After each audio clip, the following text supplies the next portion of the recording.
नमस्कार, मैं हूं आपके साथ आस्था कौशिक। कल अनुपूरक बजट सरकार लेकर आई थी, मगर आज भी बजट पर सियासत हाई है। आज शिवपाल यादव का बयान आया है और शिवपाल यादव ने कहा है कि बजट में कुछ भी नहीं है, यह सिर्फ जनता के साथ धोखा है। सरकार ने जनता को गच्चा दिया है। और देखिए, आज जो बजट आया है ये केवल जनता के साथ धोखा है। बजट में कुछ है ही नहीं, जबकि अभी मार्च में जो बजट सत्र आया था वो तो खर्च कर नहीं पाए। तो इस सरकार ने, भारतीय जनता पार्टी की सरकार ने फिर से जनता को गच्चा देने का काम किया। शिवपाल यादव के बजट को धोखा बताने पर डिप्टी सीएम केशव प्रसाद मौर्य ने पलटवार किया। उन्होंने कहा कि समाजवादी पार्टी खुद एक धोखा है। प्रस्तुत हो गया है प्रदेश के विकास को गति प्रदान करने के लिए जब धन की आवश्यकता होती है तो सदन के माध्यम से अनुपूरक लाया जाता है। कल अनुपूरक लाया गया है और विकास को एक नया मुकाम मिले, इसका प्रयास किया जाए। समाजवादी पार्टी का जो अनुपूरक बजट आया है वह सिर्फ एक धोखा है, क्या कहेंगे सर? नहीं, समाजवादी पार्टी ही एक धोखा है। डिप्टी सीएम ब्रजेश पाठक ने न्यूज 18 से बातचीत में विपक्ष को डीरेल बताया। उन्होंने कहा अनुपूरक बजट यूपी के चतुर्मुखी विकास को समर्पित है, लेकिन विपक्ष को सब कुछ खराब दिखता है। हमारे साथ में बात करने के लिए डिप्टी सीएम ब्रजेश पाठक जी हैं। सर, अनुपूरक बजट आज पास होगा, किस तरीके से देखते हैं इसे, क्या उत्तर प्रदेश को मिलेगा? प्रदेश के चतुर्मुखी विकास को गति देने के लिए हमारी सरकार अनुपूरक बजट को लेकर आई है। उत्तर प्रदेश में जो सड़कों का जाल बिछाया जा रहा है, एक्सप्रेसवेज बनाए जा रहे हैं, आज सर्वाधिक एक्सप्रेसवेज वाला स्टेट उत्तर प्रदेश है। हम गंगा एक्सप्रेसवे को गति दे पाएंगे। इसके अलावा जो विभिन्न हमारी कार्य योजनाएं हैं उनको सफलतापूर्वक प्रदेश की जनता के हित में हम तेजी प्रदान करेंगे। और आप देखेंगे कि सभी माननीय सदस्यगणों ने अनुपूरक बजट पर अपनी अपनी बातें रखेंगे, उसके बाद सर्वसम्मत से पास किया जाएगा। सर, विपक्ष इसे धोखा बता रहा है बजट को, किस विपक्ष के पास कहने को कुछ है नहीं, वो डिरेल्ड है। और आप देखेंगे कि जिस ढंग से समाजवादी पार्टी की अराजकता गुंडाई बढ़ी है लोगों का। इस सरकार पर बड़ा हमला किया। उन्होंने कहा जिस वक्त वो सीएम आवास से निकले थे उस वक्त मुख्यमंत्री आवास को गंगा जल से धोया गया था। उन्होंने कहा कि वो इन सब बातों को कभी नहीं भूल सकते। कन्नौज में जीत के बाद वो मंदिर गए थे, वहां भी यही काम किया गया। जहाँ शूद्र को लेकर के बहुत सी चर्चा शुरू हो गई थी और मुझे याद है कि मैं जब मंदिर के दर्शन करने गया तो कुछ ऐसी ताकतें हैं समाज में, वो नहीं चाहते थे कि मैं हवन पूजन करूं। मैं आपसे कहूंगा साथियों कि वो जानने की कोशिश आप करना कि वो कौन सी ताकतें हैं समाज की जो किसी को पूजा पाठ के लिए, हवन के लिए उस समय रोक रही थी। और वो दिन मैं भूल नहीं सकता हूं जिस दिन मुख्यमंत्री आवास को गंगा जल से धोया गया था।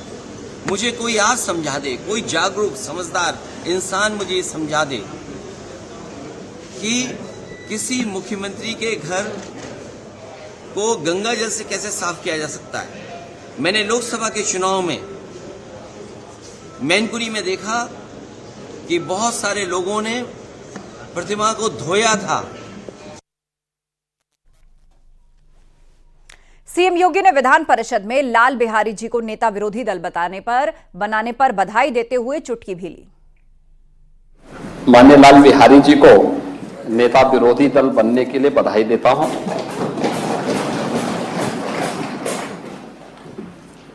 अच्छा हुआ कि आप जैसे जुझारू लोग विरोधी दल के नेता के रूप में कार्य करेंगे और ईश्वर से प्रार्थना करता हूं कि हमेशा विरोधी दल के नेता के रूप में काम करें।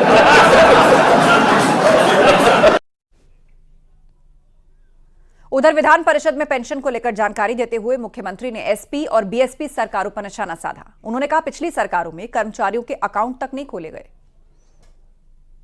तत्कालीन सरकार ने 2005 से लेकर 2007 तक समाजवादी पार्टी की सरकार थी। 2007 से 2012 तक बहुजन समाजवादी पार्टी की सरकार थी। 2012 से 17 तक फिर समाजवादी पार्टी की सरकार थी। उन्होंने एक भी कर्मचारी का अकाउंट नहीं खोला। इस सच्चाई इस माननीय उच्च सदन के सामने आना चाहिए। एक भी कर्मचारी के अकाउंट नहीं खोले गए, बल्कि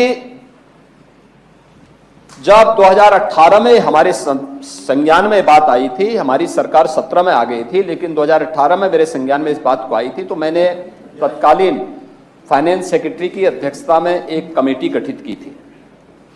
इस पे मैंने इससे संबंधित अकाउंट से जुड़े हुए विशेषज्ञों को भी रखा था और मैंने कर्मचारी संगठनों से भी हम लोगों ने बातचीत की। केवल यह शिक्षकों से संबंधित नहीं था, बल्कि प्रदेश के लगभग उस समय 7.5 लाख कर्मचारियों से संबंधित था।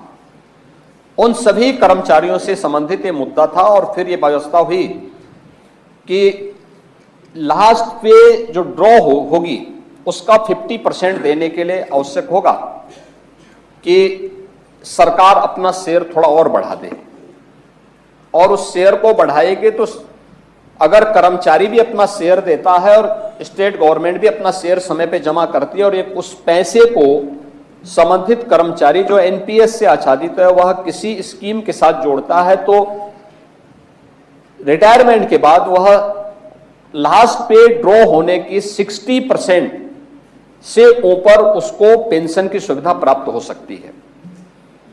हमने उत्तर प्रदेश देश का पहला राज्य है जिसने 2019 में इस प्रक्रिया को स्वीकार करते हुए अपना शेयर 10% से बढ़ा के 14% हमने किया है, 14% किया है। एक साथ 2019 में हमने 7.5 लाख से अधिक सरकारी जितने भी हमारे कर्मचारी थे जिनकी तैनात नियुक्ति इसके बाद हुई है, इन सब के अकाउंट खोले। अब तक 7.5 लाख कर्मचारियों के अकाउंट खोले गए हैं। पिछला पैसा 2005 से लेकर 2017 तक का जो पैसा जमा नहीं हुआ था, इसकी लगभग 10,000 की राशि थी। यह राशि भी हम लोगों ने एक मुश्त उन अकाउंट में डालने की व्यवस्था सुनिश्चित की है। संसद में कांग्रेस बीजेपी की तकरार पर बोली मायावती। कांग्रेस बीजेपी की तकरार नाटकबाजी है, यह कहा मायावती ने, और कहा कि ओबीसी समाज को छलने की यह कोशिश है। दोनों पार्टियां पर्दे के पीछे ओबीसी विरोधी हैं। कांग्रेस बीजेपी पर भरोसा ठीक नहीं, बसपा सुप्रीमो मायावती ने यह बात कही।